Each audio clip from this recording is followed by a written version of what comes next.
Oi, minhas gatas! Como é que vocês estão? Hoje eu comecei esse episódio aqui com o microfone pertinho da minha boca para que a gente não tenha o risco de você não ouvir o que eu quero conversar com você.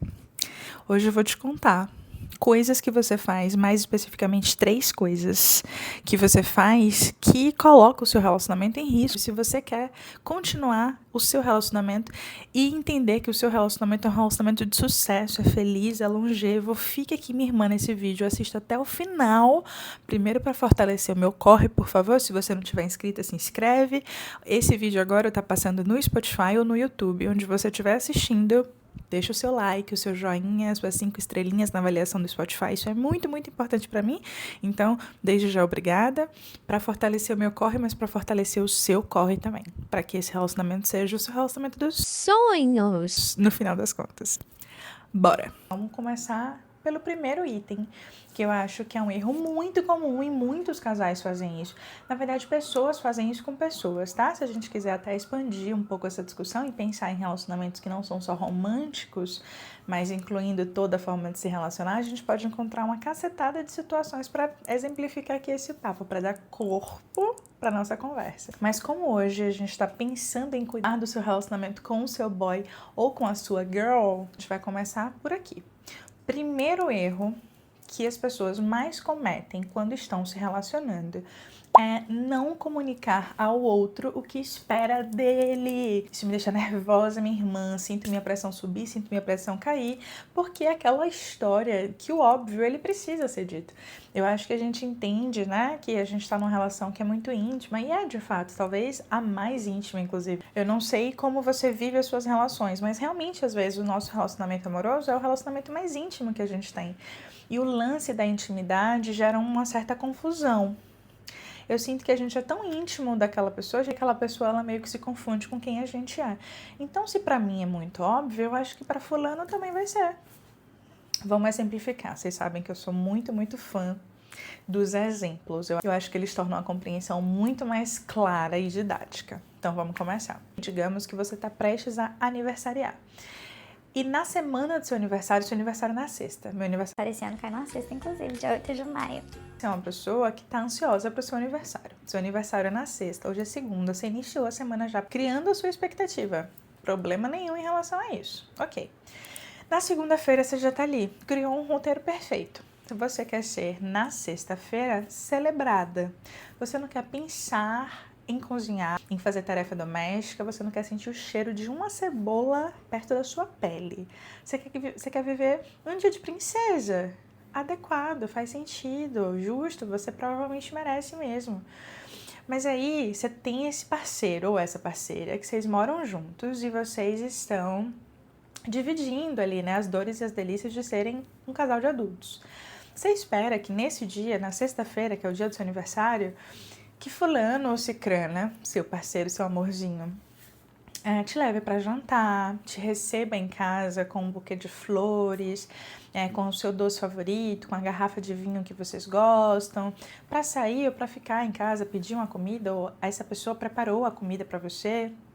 Vocês vão assistir alguma coisa juntos, vão jogar a conversa fora, é isso que você quer. Veja, não é necessariamente uma viagem num jatinho particular para Dubai, não, nada disso. Se fosse também, aí vocês aliariam as expectativas de vocês, mas a gente está falando de algo que é perfeitamente alcançável. E aí chega esse momento, na quinta-feira, você já tá... Ai, meu Deus, o que será que fulaninho preparou para mim? Como será que meu amorzinho vai conduzir a noite do meu aniversário? E aí, quando chega sexta-feira, seu marido ou com sua esposa, whatever, e essa pessoa, ela não cumpriu com as expectativas que você criou. O que não significa que ela não celebrou você. Aí já são outros 500, a gente não vai passar pano a coisas que são injustificáveis. Não é disso que a gente tá falando. Mas essa pessoa celebra você. Deu um grau na casa, preparou as coisas para te receber de noite quando você chegasse do trabalho, comprou um presentinho para você, ela fez o seu aniversário acontecer, né? Não passou em branco, completamente despercebido. Mas isso deixa você frustrada, porque não era o que você queria. Você queria sair para jantar, você queria o buquê de flores, você queria, sei lá, que seu parceiro abrisse a porta do carro para você naquela noite. Amor, eu preciso que você ouça com atenção as palavras que eu vou dizer para você agora. é sua obrigação. Essa é a sua responsabilidade. Você precisa anunciar para quem quer que seja o que você espera daquela pessoa. Catarina! Mas não sei o que lá, o que, não sei o que lá, a gente tá junto há muitos anos, era óbvio, como não sabia, como não pensou, como não fez. Como assim não fez? Não fez porque você não pediu. Você tem que pedir. Você tem que pedir, tem que falar, tem que anunciar. Algumas coisas, obviamente, elas estão ali no subentendido, né? A depender aí dos acordos que você e seu parceiro fazem, alguma coisa, né? Há de se entender que eu espero isso de você, por favor, cumpra, e vice-versa. Mas disso daqui pro detalhe, pra minúcia, é contigo, minha irmã.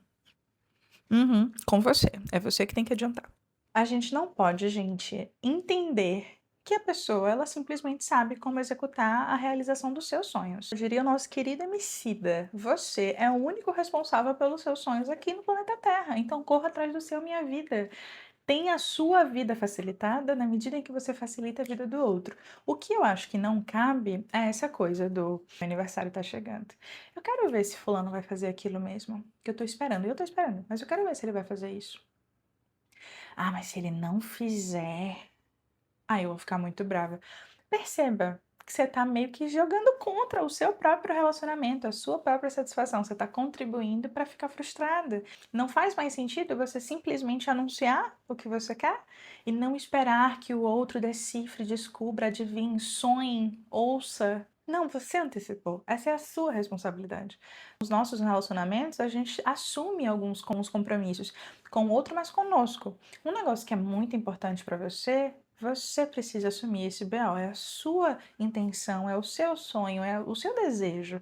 Então a gente está entendendo que isso é tão importante que não cabe, por mais que seja o amor da sua vida, o amor da sua vida ainda é outra pessoa, essa pessoa não é você, entendeu?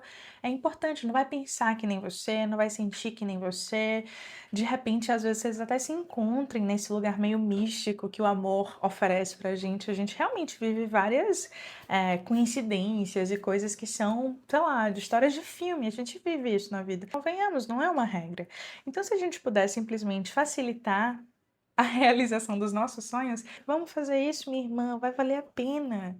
É contribuição, você contribuindo para o seu relacionamento funcionar, você contribuindo para a sua alegria vir com mais ênfase, com mais vigor, você contribuindo para não se sentir frustrada e você ensinando para o seu parceiro e para sua parceira como é que você funciona, o que é que você espera dessa pessoa. O que me parece é que você está torcendo para que a sua relação dê errado. Faz sentido a gente estar aqui na mesma página, eu, você e eu? Tá esperando que a sua relação dê errado? Qual o motivo? Qual o ponto disso? Qual que. Não faz sentido, veja, não faz sentido. Você tá esperando, você tá cavando a cova do seu relacionamento. Você poderia simplesmente adiantar, mas você prefere que o fulano erre, que ele esqueça, que ele faça diferente do que você imaginou que ele poderia fazer. Você tá contribuindo para que isso aconteça e que para no final das contas você se sinta frustrada. Não faz sentido. Você é a única responsável pelos seus sonhos, pelos seus desejos, pelo seu sentimento de realização, inclusive nesse sentido. Então antecipe, anuncie, verbalize, escreva. De novo, algumas coisas são bacanas que aconteçam sem os seus pauzinhos, né? É aquela coisa da surpresa. Mas até aqui eu acho que vale a pena comunicar. Fulano, adoro ser surpreendida. No dia X, quero viver isso de uma experiência, num lugar muito inédito. Eu não quero dica, eu não quero nada, eu quero a surpresa. É importante que você anuncie, porque para ele, de repente, ele tem uma visão de que para você seja importante saber o mínimo de coisas sobre um momento importante, especial que vocês vão viver, por exemplo. E aí há uma incompatibilidade de conceitos. Então, minha irmã, facilite sua vida, passe sua mensagem, é o seu sonho, você é responsável por isso. Da mesma forma que o oposto se justifica, fulano ou cicrana são responsáveis por anunciar para você sempre o que eles esperam de você, o que eles não esperam de você. Então, contribua com a sua felicidade. Antecipe para o outro o que você espera dele. Veio aí a segunda coisa que você faz quando você quer arruinar o seu relacionamento, seu namoro, seu noivado, seu casamento. É a lógica do autossacrifício. A gente já tem um episódio aqui no podcast que eu falo só sobre isso. O nome dele, inclusive, é a lógica do autossacrifício. E lá eu conto um pouco mais de onde foi que eu aprendi isso, né? Isso não é um conceito que é meu. É da Ana Cláudia Quintana Arantes, uma autora muito famosa aqui no Brasil, a mente brilhante por trás de títulos gigantescos nacionais, como, por exemplo, A Morte é um Dia que Vale a Pena Se Viver, Histórias Lindas de Morrer. Ela é uma médica paliativista e ela trabalha com histórias de fim de vida, né? Em resumo. E aí, tem um livro dela que eu li, achando, gata, que não era sobre morte, e eu não gosto, né, de leitura sobre morte, eu não gosto de estudo sobre morte, eu faço porque eu preciso, porque é minha profissão, mas fazer por lazer eu não faço. E aí tem um livro dela que o título é tipo assim, Pra Toda a Vida Valer a Pena Viver. Eu falei, opa, não temos morte aqui no título, é nele que eu vou. O livro inteiro fala sobre morte, sobre morrer, enfim. Mas esse conceito é um conceito que eu vou tentar transmutar aqui para a lógica dos relacionamentos amorosos, que a gente faz muito, muito, muito, muito. Essa coisa muito altruísta, bondosa, benevolente, mas que no final das contas ela cumpre algumas intenções, sejamos sinceras. Ela usa essa metáfora muito bacana que você agir dessa forma, e aí eu vou exemplificar em seguida, é como se servisse comida estragada num prato lindo, numa louça maravilhosa. A louça é linda, mas o que tá ali dentro, a comida, ela tá estragada. E aí, como é que a gente aplica isso na lógica dos relacionamentos amorosos? É aquela velha história do eu faço tudo por você. Mas se um dia você autonomamente decidir que você quer ir embora, eu vou fazer questão de te lembrar de todo e qualquer sacrifício que eu já fiz por você. Você quer ir embora? Você quer terminar comigo depois de tudo que eu fiz por você? Isso é 100% manipulação, tá, minhas irmãs? Tudo bem se você se identificar, nós somos todas humanas, talvez você já tenha feito isso. Se você tá ouvindo o áudio agora e eu tô dando risada, é porque eu estou dando risada do meu cachorro, tá? Não porque eu tô falando de manipulação, mas é porque apareceu uma cabecinha aqui atrás da cadeira e aí eu dei risada. Não porque eu acho esse tópico engraçado, porque eu acho tensíssimo, mas é por conta de Juju, eu me distraí. Aí, tá vendo? É por isso que é importante agora a gente estar falando e se vendo, conversando em vídeo, porque essas coisas elas ficam mais naturais. Faço tudo por você sempre, porque se não for assim, eu não sei se você ainda me escolheria. Se for assim, eu não sei se você ainda me dedicaria amor. Eu faço tudo por você, porque no final das contas eu espero que você sinta que dependa de mim para tudo e para sempre. Fiz tudo por você porque eu achei que isso me desse o controle da sua vida. Então veja, eu acho que quando a gente ouve isso, né? Pai e mãe são bichos bons de lançarem essa pedrada. Nossa, mas eu que faço tudo por você ainda tenho que ouvir. Isso é manipulação. Pais e mães podem ser manipuladores também. Mas no primeiro momento a gente pensa que é uma lógica muito amorosa mesmo, altruísta. É aquela filha que fala que ela abdicou de tudo que ela poderia fazer, de todas as coisas que ela poderia ser, de todos os lugares que ela poderia visitar. Não fiz faculdade, não viajei, não tive filhos para cuidar de meu pai e de minha mãe. Mas aí você tá amarrando essa pessoa, né, a essa história. Parece que tem uma lógica altruísta, bondosa, até caridosa mesmo, essa coisa que é muito do estou dando e tal. Mas aí quando você pega a intenção e você vê que essa pessoa é uma pessoa que tá ressentida, que tá magoada, que inclusive às vezes pode sentir até emoções que não são tão legais em relação à pessoa pela qual ela abdicou tudo que ela poderia ser, né? Todas as coisas que ela poderia fazer. Então, é manipulação, isso não é saudável. Eu não acho legal que a gente fale assim com os nossos parceiros dentro de um relacionamento amoroso, que a gente espera que seja saudável. Eu acho que essa é 100% uma forma da gente tentar controlar o outro, o que o outro quer fazer. O que o outro quer fazer, gente, ele vai fazer. E é importante que a gente autorize ele a fazer o que ele quer, ou ela, né? Ele aqui em referência ao outro. Vou sofrer, vou chorar, meu Deus, vou ficar sem comer, eu vou achar que o amor acabou, que o mundo acabou, não existe eu sem você.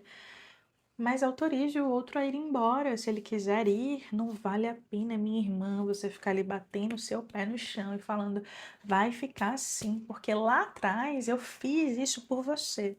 Mas você fez esperando isso? Assim, que ele nunca te abandonasse? Não passou um segundo na sua cabeça que isso não era uma garantia? Não dá, o outro é sempre o outro. E vai sobrar a vida, você vai conseguir sobreviver. Como diz a nossa queridíssima Déia Freitas, ninguém nessa vida jamais morreu de amor. Quando você faz tudo pelo outro, esperando que ele jamais te contrarie, ou que ele pense diferente de você, ou que ele haja de uma forma que não era que você queria que ele tivesse, né, agindo, essa é uma dinâmica em que você mantém essa outra pessoa, você mantém alguém numa espécie de dívida emocional que a pessoa ela nem sabia que ela estava entrando nesse compromisso com você, nessa dívida.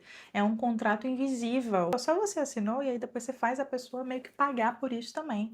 Porque você puxa ela para esse lugar. Eu acho que dá para ser mais feliz. Assim, você, minha irmã, que está me ouvindo, você pode ser mais feliz que isso. Existem vidas mais felizes para serem vividas, que não é essa, onde você precisa colocar o outro nessa amarra para que então, talvez, ele reconheça o que você fez e do reconhecimento sai essa ideia de, ok, tá bom, você me venceu, vamos ficar assim juntos para sempre. Eu espero que você consiga acreditar que existem histórias de amor mais bonitas para serem vividas. Chegando no final e falando sobre o terceiro ato de sabotagem que você faz dentro da sua relação. Certa feita, eu estava fazendo um curso. Era um curso sobre terapia de casais. Eu não sou terapeuta de casais, eu sou terapeuta de mulheres somente. Eu acho que vocês já devem estar cansados de saber disso. Mas tem uma coisa muito interessante. A gente acaba mudando a dinâmica da relação quando a gente muda a forma que uma pessoa se relaciona. É por isso que a gente pensa as relações como sistemas. Se você mexe a parte daqui, a outra sofre alteração. Então a gente trata muito o relacionamento dentro da terapia com as mulheres e naturalmente o relacionamento ele acaba se beneficiando, né, das reflexões, dos insights, das discussões que a gente faz no contexto terapêutico. Então eu gosto muito de estudar terapia de casal, relacionamentos e tudo mais. E aí eu tava fazendo curso com essa pessoa, trouxe uma analogia, que é uma analogia muito famosa, porque depois dela eu já ouvi em outros momentos, assim, em outros cenários, a mesma analogia, a mesma metáfora. Mas com ela foi a primeira vez que eu ouvi. E fez tanto sentido pra mim, gente, que eu tô aqui, inclusive, agora, prestes a dividir com você. Era algo mais ou menos assim. Um dos grandes erros que um casal pode cometer é jogar tênis ao invés de jogar frescobol. Minha filha, do que é que você tá falando? Me explica. Explico. Claro que eu explico. Não precisa nem pedir duas vezes. Qual é a lógica do tênis? Gente, no tênis eu só ganho se você perder. Então eu tô ali torcendo, eu tô inclusive não só torcendo para que o seu movimento seja impreciso, ineficaz, falho, para que eu marque o ponto, como eu também vou montar a minha estratégia de jogo para prejudicar a sua. Esse é o tênis. Eu preciso que você perca. Então isso até se conecta com o primeiro ponto, veja só. Você tá ali, tipo, meio que colaborando mesmo para que o outro erre, para que o outro esqueça, para que então você tenha razão. Eu sabia. Tá vendo? Eu te disse. É sempre assim. Você espera que o erro do outro aumente o conhecimento de que você tá certa, de que você tem a razão. Mas qual é o propósito disso no final das contas? É só dormir a noite aqui, nutrida dessa ideia vaidosa, inclusive, de que você acertou. Tá vendo? A razão era sua. Não faz sentido isso, gente, se a gente tá falando de um desejo genuíno e legítimo de construir uma relação que é bacana de ser vivida. E aí a gente precisa treinar mais como quem joga frescobol. O jogo ele só vai continuar se os dois se ajudarem. No momento que a bola cai, o jogo acaba. Eu preciso de você e você precisa de mim para que a gente continue jogando e jogando e jogando, e se divertindo aqui nesse dia ensolarado na praia, porque a gente tá facilitando o movimento para o outro, atento para pegar essa bola antes, jogando a bola mais rápido, mais baixo, mais alto, para oferecer para essa outra pessoa previsibilidade, dinamismo, que favoreça mais e mais partidas. Acho que esse erro é um erro que muitos casais cometem, que é justamente essa lógica de entrar num relacionamento entendendo que você está jogando tênis e não frescobol. Entendendo que a gente precisa se degladiar um com o outro para entender quem tem razão, quem tá certo, quem tá errado, e não, vamos trabalhar em equipe? Como é que a gente pode fazer isso dar certo? O que tá faltando para você? Olha, isso é o que eu preciso, é isso aqui é o que tá faltando para mim. Será que você consegue me entregar? Essa lógica que dá muito mais trabalho, mas é muito menos vaidosa. Você vê que tem uma intenção real de cuidar dessa relação. É saudável trabalhar assim. Eu não vou nem entrar, vocês sabem, é mais forte do que mas eu não vou nem entrar na discussão e problematizar o que é que as blogueiras andam fazendo aí com os conceitos de relacionamento, né? A gente vive mesmo na lógica dos relacionamentos líquidos e aí essas blogueiras elas reforçam isso, né? Fazem entender que o relacionamento ele precisa encerrar no primeiro momento em que você se irrita com a pessoa. Gente, se for assim, a gente morre sozinho no mundo, se for dessa forma. Porque o outro é sempre o outro. Ele precisa ser diferente de você. E a diferença, ela necessariamente ela gera o estranhamento e possivelmente a frustração também. Não existe eu não ficar frustrada, eu não ficar irritada. O outro tá aí para isso, é essa a função dele na nossa vida. E a gente ama justamente isso, no final das contas. É quando a gente percebe que o outro oferece pra gente o que ele consegue e a gente se interessa por isso ou não. Não que a gente imagina. E aí, até para colocar mais água nesse feijão, eu vou trazer uma citação de Anna Sui que eu acho maravilhosa e que fala muito sobre isso, essa coisa do outro ser sempre o outro. Ela fala que o encontro amoroso em nada tem a ver com esse momento muito hollywoodiano em que a gente encontra o que a gente estava esperando, que nem o conto de fadas mesmo. Mas que sim, se trata de encontrar aquilo que a gente nem sabia que precisava. Em algum momento isso te chega, é servido para você, você topa o convite e embarcam nessa juntos. É sobre isso aqui, o relacionamento, para ele ser longevo, ele passa por um período muito longo de construção. Eu acho que, inclusive, é longo não, eu não fui tão precisa na escolha da palavra. Eu acho que é um período de construção eterno. Você tem um relacionamento de 30 anos, vocês vão passar 30 anos fazendo isso.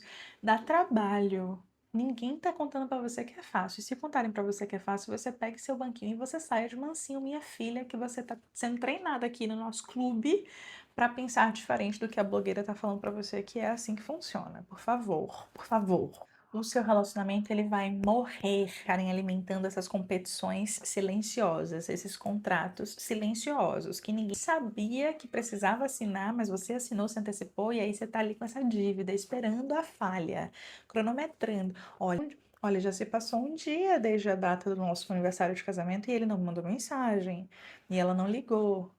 Amor, fala. Fala, inclusive, da sua chateação, minha irmã. Fala pra essa pessoa, fala que você tá chateada. Porra, sei lá, é o segundo aniversário de casamento de vocês. Você queria muito que lembrasse, que a pessoa comemorasse, celebrasse, te escrevesse uma mensagem no WhatsApp. Isso aqui, ó, que você tá pedindo. Isso aqui. E a pessoa não lembrou. Olha, fulano, isso pra mim é muito importante. Eu espero que essa seja a última vez que isso aconteceu. Marque no Google Agendas, compre um calendário, faça o que você quiser fazer, mas no ano que vem não existe a possibilidade. E outra coisa, ano que vem ainda faltam 365 dias. Acabou de passar o nosso aniversário de casamento. Eu queria que você fizesse algo ainda. Não vai ser na data, e aí eu vou ter que lidar com isso. Agora já foi, a gente não pode realmente voltar atrás, mas vamos nos namorar, sabe? Não quero que a gente viva os próximos anos de aniversário de casamento esquecendo desse momento que pra mim é muito importante. Dá esse empurrãozinho, sem vaidade, gente. Se você quer ter um relacionamento feliz, esse é um caminho muito seguro, mesmo, e não é vaidoso. E aí eu acho que no final das contas, talvez amar não seja esperar para sempre que o outro prove algo para você. Mas amar seja necessariamente a sua coragem de deixar a sua vaidade de lado e anunciar para o outro o que você precisa. Se apresentar, colocar na mesa as suas necessidades e falar: vamos botar a mão aqui, vamos trabalhar juntos. Eu preciso que a gente faça isso acontecer. Mesmo que talvez você não receba ainda do jeito que você esperava receber. E aí a gente volta lá para Ana Sui, quando ela traz aquela canetada que eu acabei de trazer para vocês. Vocês sabem que eu adoro psicanálise, né? Apesar de ser da TCC, a psicanálise é uma leitura que eu faço desde 2015, que foi quando eu comecei a faculdade de psicologia, e eu nunca mais parei. Adoro Freud, ele é taurino que nem eu. A gente é assim, ó. Então é isso, minha irmã. Eu espero que esses 3 tópicos que eu levantei aqui para vocês, que na minha perspectiva, na minha análise, são os erros mais comuns que casais cometem e acabam destruindo o bem-estar do relacionamento da gente, né? De vocês, os relacionamentos em geral. Eu espero que vocês saiam daqui de cabeça gigantesca, cheias de reflexões riquíssimas, para vocês baterem papo com seus namorados, levarem essas discussões para suas amigas. Por favor, inclusive, compartilhe esse episódio ou o link do YouTube, porque se você está no Spotify e ainda não está no YouTube, trago notícias quentinhas. Sim, Eu abri um canal no YouTube. Agora o podcast é um videocast, né? Dá pra perceber, o último vídeo já foi assim. Uma coisa que eu adoro do Spotify. Spotify, se você estiver me ouvindo, eu acho que você foi rainha quando você fez algo assim. Apesar de ser um videocast e não mais um podcast, você pode ouvir simplesmente o áudio, porque você bloqueia a sua tela, bota o celular no bolso e o áudio segue. Continua, minha irmã. O aplicativo, ele deixa para você essa possibilidade de você continuar ouvindo o áudio dessa maneira fluida, clean, limpa. Então, para você que não é dos vídeos, você pode continuar ouvindo só a minha belíssima voz. Mas para você que é do vídeo, continua aqui hypando os meus vídeos no Spotify, comentando. Eu amo muito quando vocês comentam e a gente troca sobre. E lá no YouTube, canal Catarine Rosas, CITH, Rosas no plural. Se inscrevam lá também para a gente aumentar a nossa comunidade, fazer mais um local que é propulsor de boas ideias e reflexões e afins, uma comunidade engajada como a que eu já tenho aqui, a que eu tenho lá no Instagram, @CatarineRosas também. Gente, é isso por hoje, é só. Um beijo amado para cada um de vocês. Espero que vocês tenham gostado desse papo e até a próxima.